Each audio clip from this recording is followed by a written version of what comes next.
It is sad to say that we have a new wide receiver one rest of season, and that is going to be Jackson Smith-Njigba.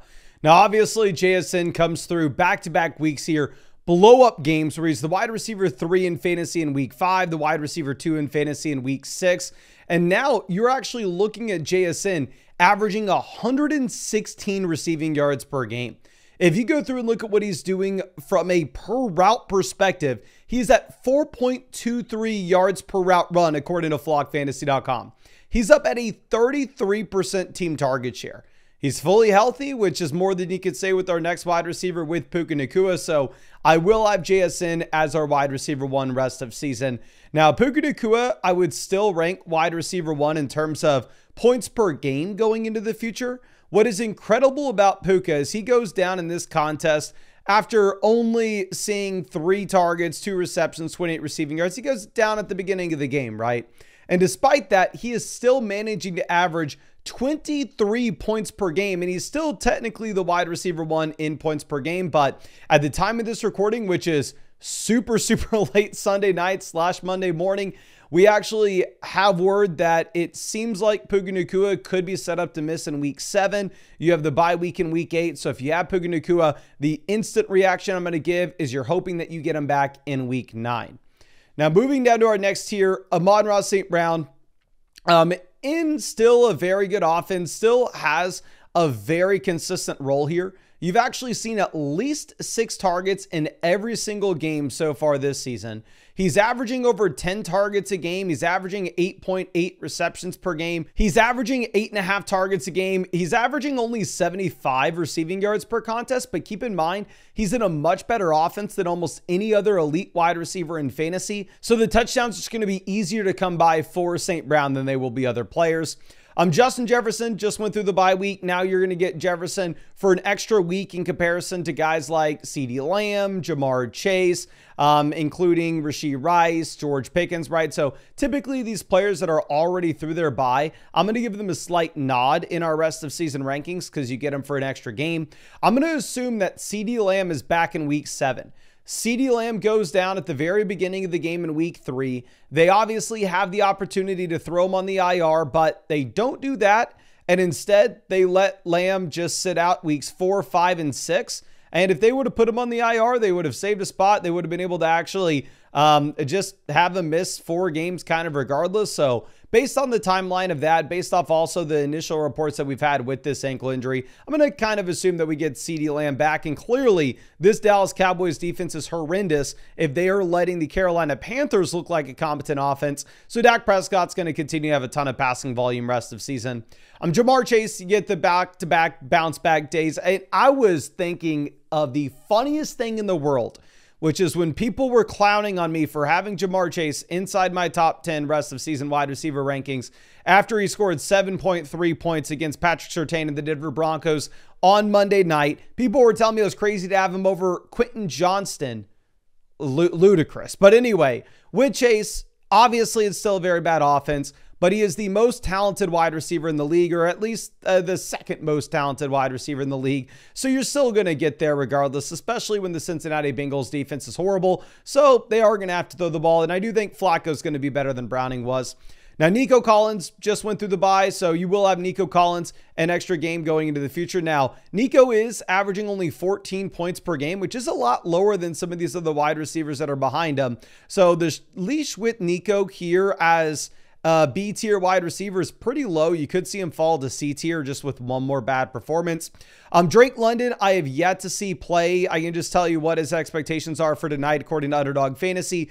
They currently have him higher, lower, 71.5 receiving yards. He's averaging 67 receiving yards coming into this, but you have no Darnell Mooney for the time being. So with no Mooney, London's going to continue to dominate. Rome Odunze's actually been dominating, at least he was through the first 4 games of this year, where he had 5 touchdowns in 4 games played, averaging 19.9 fantasy points per contest as well. And if you go over and look at the expectations that you have for Rome on Monday night, currently Underdog Fantasy has him sitting at higher, lower 67.5 receiving yards and higher, lower 4.5 receptions and 12.95 fantasy points. Now, obviously, if you disagree with those projections, or if you want to go higher or lower, you can always find the link to Underdog Fantasy in the description and the comment section of these videos. Underdog Fantasy is available in almost every single state. Right now, they are the second leading sports app on the App Store. And a big reason is they have the best new user offer that I have seen in the 5 years I've been working with them, which is when you sign up with code FLOCK, you are going to get $100 added to your account after you play your first 5. And you'll get a free Jaden Daniels pick, higher, lower, half a total yard for the Monday night game. And you will be getting free questions that you can ask me in the live streams. And I'm live streaming every single day until Christmas. You can find that link in the description, comment section, and Underdog Fantasy is available in almost every state. Now, Rashee Rice is going to be back in week 7. So we'll see if Rice is back to where he was in 2024, if he's back to where he was in 2023. Go back to 2024 in the first 3 games played, 17, 18, 29 points. You go back to his breakout in 2023 where he had 24, 14, 18, 24, 17.7 as a rookie. So Rashee Rice had been a consistent wide receiver 1 before going down with an injury, should be fully healthy and implemented right back into this offense. And he will be a top 12 wide receiver in my rankings immediately. Now, looking at George Pickens, I know maybe you're going to say, Mason, this is a crazy ranking. Once CeeDee Lamb went down back in week 3, you ranked George Pickens as the wide receiver 10. And since then, he's dropped 2 30-point games. And since then, he's actually risen up where he's averaging over 20 points per contest. Well, yes, technically he's a little bit lower in my rankings now than he was back then, but it's because when I was ranking him in our rest of season rankings back in week 3, I was doing so understanding that we were about to have no CeeDee Lamb for a month. So George Pickens was going to be able to dominate as a top 5 wide receiver. But once Lamb came back, then obviously you're expecting the targets to fall for Pickens, as you will have CeeDee Lamb still as the wide receiver 1 in this offense. I think you're looking at the best case scenario being that CeeDee Lamb and George Pickens are this year's version of what you had with Jamar Chase and T. Higgins last year, which is very much a possibility with how bad this Dallas Cowboys defense is. It's very reminiscent of what we had with the Cincinnati Bengals last season. Now, Garrett Wilson will be our next name. With Wilson, it was a Europe game. It was a really tough matchup going up against Patrick Surtain. And you are still seeing him dominate the market share numbers. He's had 8 targets in every single game played. He's averaging about 33% of his team's target share. Now, y'all know, I had Garrett Wilson as an avoid coming into the year. And the reason being is I am the biggest Justin Fields hater on this planet, as I'm sure you understand. From a real life perspective, again, fantasy, he's going to run the ball, so he's fine. But I can't sit here and say like, oh, we were right to say sell high on Garrett Wilson. We were right to say he's not going to be. No, because still the dude is still sitting here averaging 16.5 points per game, averaging over 9 targets per contest. And it's not like the quarterback play is going to get worse than it's been for the 0-6 Jets. Now, Egbuka will be our next name. With Egbuka, I really have no information with this injury at the moment. I would say that based off the initial read, it seems like he's going to be missing a little bit of time. What's interesting to note is Egbuka has a week 9 bye. So with the week 9 bye, I think you can say that, oh, okay, well, if they wanted to play things safe, they could sit him out week 7, sit him out week 8, get him back in week 10, give him essentially a full 3 weeks to recover while only missing 2 games. But the concern that you would have with that is, well, Mike Evans will be back by then, and maybe Chris Godwin will be viable as well. We'll see.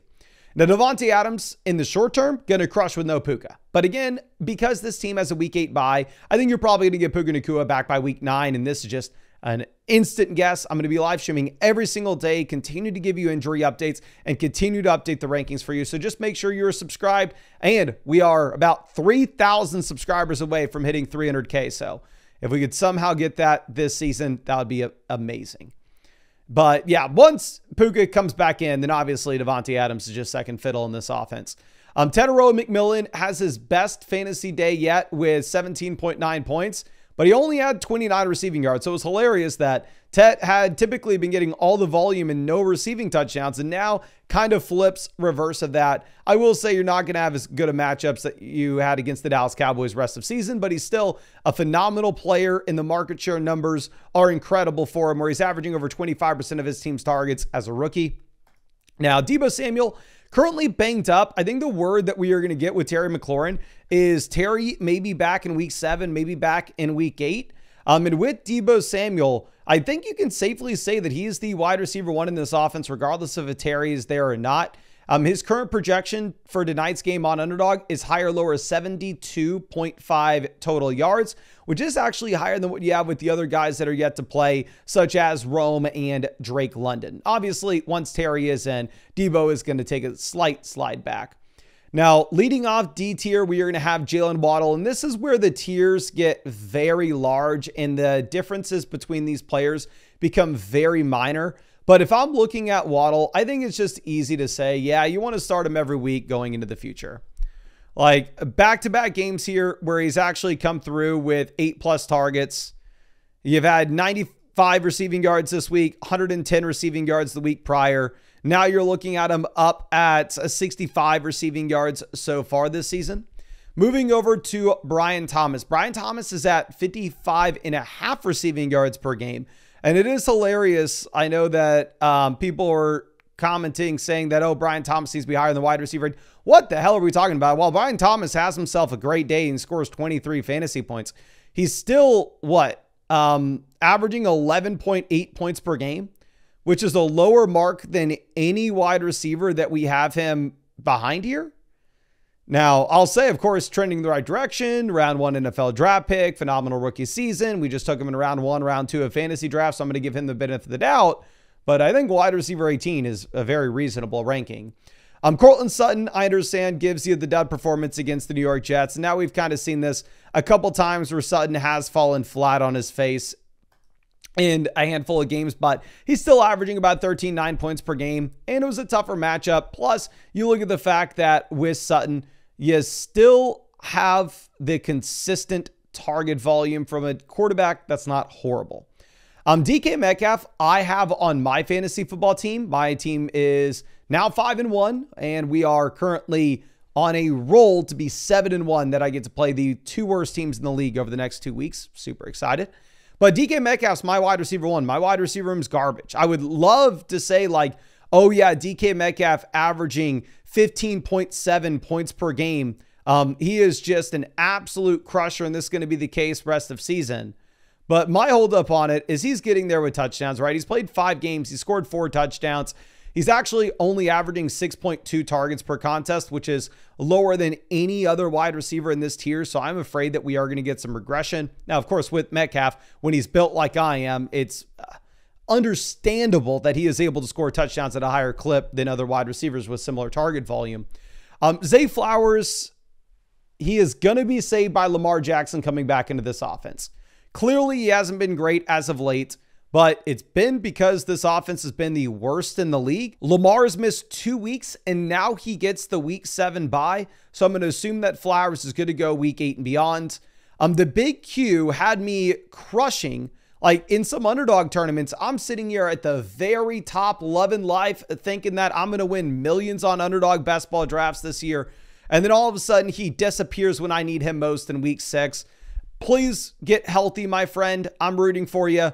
I mean, I understand that, yes, Ladd McConkey had himself a decent day, but what's hilarious with this, at least in my opinion, is Quentin Johnston misses this past week, yet still has 86 fantasy points in comparison to Ladd McConkey with 71. So if Quentin Johnston misses another week and Ladd McConkey has 5 receptions for 100 receiving yards, then he'll be close to outscoring Quentin Johnston on the season. Now, A.J. Brown will be our next name. A.J. Brown averaging fewer than 10 points per game. A.J. Brown's the only wide receiver that I have ranked in D tier or higher that is averaging fewer than 10 points per contest. I want to give the man the benefit of the doubt because he was such an elite fantasy producer for such a large stretch. But the crazy thing is like, oh, okay, you finally see the Philadelphia Eagles lose games over the past 2 weeks where Jalen Hurts does have a considerable amount of dropbacks. And what happens? Oh, Dallas Goedert turns into the guy you need. Dallas Goedert is the one that turns into the crusher. Chris Olave, super stable, 12.9 fantasy points per game. Pretty much every single week, you are getting him upwards of 10 plus targets. Like he's averaging 10.5 targets per game so far this season. Obviously, you like him a lot more in a full PPR format than you would in a non-PPR league. And going over to Ladd McConkey gives you a massive day this past week with 23 fantasy points. I mean, he's still only averaging 11.9 points per game so far this year. Very similar to Brian Thomas, even if these two wide receivers, and same thing with A.J. Brown, right? Brian Thomas, A.J. Brown, and Ladd McConkey, regardless of what just happened this past week, their points per game marks are still significantly lower than anybody else here. But given the pedigree they had coming into the season, given the recent trends, I'm fine giving them the benefit of the doubt and ranking them much higher than what their just raw points per game mark would be. Now, moving over to Xavier Worthy, I thought we were about to see a massive Xavier Worthy performance when we get the receiving touchdown at the goal line. And now Worthy has had 3 straight games with double-digit fantasy points of 17, 11, and 10. But now you're going to get Rashee Rice added back into this offense, so I'm not super excited about Worthy. Mike Evans, there's a lot of uncertainty with this injury. Obviously, an older wide receiver. I know we called him a buy low candidate last week, and I do stand by that now that it looks like Mike Evans may have the outside chance to be the first healthy wide receiver coming back for the Tampa Bay Buccaneers. And the way that Baker Mayfield's playing, if Evans is at 100% and there's nobody else here, you could rank him as a top 12 name. Then Michael Pittman Jr., we had him as a sell high candidate this past week. He's still averaging 13.6 points per game, which is incredible, but it's primarily just been off of touchdowns, right? Like if you look at his 6.3 targets per game and his 48.5 receiving yards per game, it's actually much lower than almost any other wide receiver in this range. But the thing is, it's a really good offense. Pittman's a big-bodied wide receiver, so we're going to assume that he probably will have a higher touchdown rate than league average. But again, going back and looking at his target share numbers, they're the lowest that we have seen since his rookie season. Then Marvin Harrison gets hit with the concussion. I will be willing to move Marvin Harrison up our rest of season rankings when he's cleared to be fully healthy. But at this point, he's averaging 11.3 fantasy points per game, and he's not really startable, and he's injured. So it's tough for me to make an argument for him, especially knowing that Kyler Murray is injured as well. Now, moving over to our F-tier wide receivers, we have Devonta Smith averaging about 11 points per game, about 6 targets per contest. Again, similar issue that you have with A.J. Brown. The passing volume's not here. So if we were ranking these wide receivers from a strictly talent perspective, I would have Smith way higher than this, but the situation isn't good enough. Stephon Diggs is the wide receiver 2 for my fantasy football team. I was excited to play him. Now, of course, he does absolutely nothing. Kayshon Boutte has everything in this offense, but Stephon Diggs was right there at the top of this team when it comes to routes run. They're spreading out the ball a ton here in New England. And with Boutte, I'm going to just say you had that stretch of games in the middle of the year so far where he does absolutely nothing. So Diggs would still be my bet to be the wide receiver 1 here, but maybe I am biased. Now, Keenan Allen will be our next name. Keenan averaging 8.5 targets per game. But now Gadsden's actually expanding his role. Ladd McConkey looks decent. And I mean, I am very selfishly hoping that we get Quentin Johnston back this next week. And it is understandable for Keenan Allen as a wide receiver in the 11th, 12th year, 13th year of his NFL. God knows when it's been. I think he was drafted in 2013. It's understandable for him to start off the year strong and then lose juice as it goes, where over the past 3 weeks, he's been the wide receiver 41, wide receiver 40, and wide receiver 42. And then looking at Jordan Addison. Addison already through his bye week, so you're going to get him for an extra week. My concern with him will be that since you don't have Justin Jefferson producing at the level that we're used to, if Jefferson can't find consistent success in this offense, am I that excited assuming Jordan Addison will? We'll see what he looks like with McCarthy. I think he's an extremely talented player and could move up these ranks. Then Ricky Pearsall, we're going to have to monitor the injury. Terry McLaurin will have to monitor the injury. They very easily could move up these rankings as well, just right when they're healthy. Now, moving over to our next tier. These are kind of the boom bust wide receivers. We have T. Higgins, the wide receiver 3 on my team. I'm really hoping that Joe Flacco is able to elevate this Cincinnati Bengals offense going into the future. Now you get a full week with this team to implement the game plan, while at the same time, you don't have a horrendous matchup against the Green Bay Packers, where yes, the Cincinnati Bengals have been horrendous. Don't get me wrong, but they've gone up against some good football teams. Like since Joe Burrow went down, they've played against the Minnesota Vikings. the Denver Broncos, the Detroit Lions, and the Green Bay Packers. Like every one of those teams is just fine. Now they're about to get some games against some much worse teams like the Steelers, the Jets, and the Chicago Bears. But I guess you can say, well, the Steelers are great as well, right? Matthew Golden, the Packers keep on spreading out the ball. Matthew Golden does see a career high 86 receiving yards. So I'm excited to see he's a career high 13.2 fantasy points, round 1 NFL draft capital, good offense, good quarterback, limited competition. They just spread it out too much. Jacoby Myers, Jamison Williams, Wan'Dale Robinson will be our next few names. With Jacoby Myers averaging 10.3 fantasy points per game this year, I every single week rank him way too high, to the point where it's just straight up embarrassing. I go like, oh, you have no Brock Bowers, so Jacoby Myers is going to eat. No, Jacoby Myers isn't good enough. Jamison Williams, we had him as a sneaky play against the Kansas City Chiefs this past week just because this game had an over-under like 52.5 points. He wanted to start as many names as he could in it.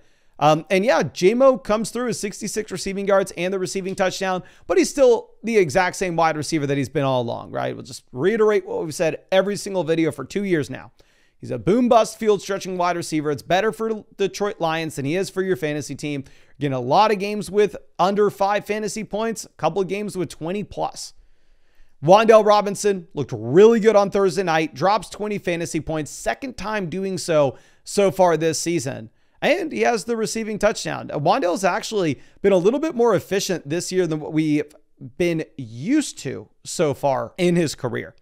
Now, moving over to H tier, these are the wide receivers that I'm not that excited about at this point. Like Khalil Shakir, I know has been fine, averaging 11.6 points per game. Maybe we need to move him higher. But I mean, his projections every week are so low. Like right now on Underdog, he's higher or lower 9.85 fantasy points. DJ Moore is higher or lower 37.5 receiving yards on Underdog Fantasy tonight. I have no interest in him whatsoever. Chris Godwin will be our next name. If you are looking at Chris Godwin, everything just comes down to his health. Like now you're dealing with another injury on top of the ankle one that he was already rehabbing from. Jawan Jennings looks like he is held together by bubble gum and duct tape. Keon Coleman, boom bust option. That gives you a much lower floor than Shakir. Like he's higher, lower 8.15 points on Underdog for tonight. Travis Hunter, I want to have on my roster. I'm not starting him anytime soon. He's averaging 6.5 points per game. Josh Downs, I don't know what the ceiling is. I mean, he's averaging 36 receiving yards per game. Brandon Ayuk will slowly but surely start moving up these rankings for us. Kendrick Bourne looks like a must-start name in every game you have no Ricky Pearsall. But if Ricky Pearsall is back this next week, Kendrick Bourne's probably somebody that you look to cut. And then Jerry Jeudy, for the love of God, at one point be startable for me. But he has had one game this year with double-digit fantasy points, and that was 11.6 back week 1 against Cincy. This team's just too bad. But I think that's all I got for you. Again, I really appreciate you. And if you wanted to check out any of those picks over on Underdog, the link's in the description as well as the comment section. Underdog Fantasy right now is to the very top of the App Store in all sports apps. And the reason is they are giving the best new user offer that they have in the 5 years I've been with them. And that's after you play your first $5 with code FLOCK, they are going to give you $100 added to your account. Plus, you're going to get a free Jaden Daniels pick, higher, lower, half a total yard for tonight's game. And you'll get free questions that you can ask me in the live streams that I'm live streaming every single night until Christmas, answering your fantasy football questions. Underdog is available in almost every state. You can find that link in the description and comment section. And last but not least, if you are a paid member of flockfantasy.com, I really appreciate you. We just had the best year that we've ever had, and it's not even really close. I wanted to get back to you all, so I just bought 2,500 hats. They're stacked up to the brim in my kitchen. My fiance, brother, and I, we are going to be shipping out these hats to y'all all week, all next week. It's going to take forever. But please just fill out the Google form on flockfantasy.com. It's on the post page. That way I can go ahead. That way I can get you your hats. I already bought them. I'm paying for the shipping. I'm doing all the shipping and stuff myself. I just wanted to get back to y'all in any way that I can. But I really appreciate you. And I really hope I get to see you out with the live stream later tonight.